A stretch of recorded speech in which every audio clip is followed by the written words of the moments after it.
Hello guys, welcome back to this channel. In today's video, I'll be showing you one toggle you might miss in the Dress Impress Petal update. Okay, let's get into it guys. First of all, we need to go to the dressing room because the item is here. Okay, let me enter the dressing room and then you can go to the coats item and then you're going to use this eyelashes. Okay, and we can go to the toggle, and as you can see guys that here we have 3 new toggles.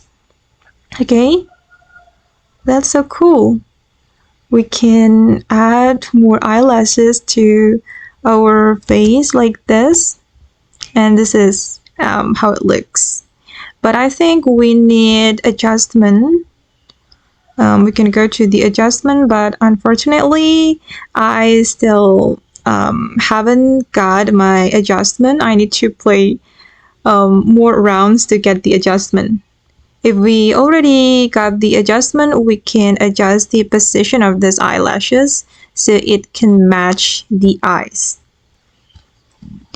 Okay guys, and that was the one toggle you might miss in the Dress Impress Petal update. I hope this video will be useful for you. Thank you so much for watching and bye!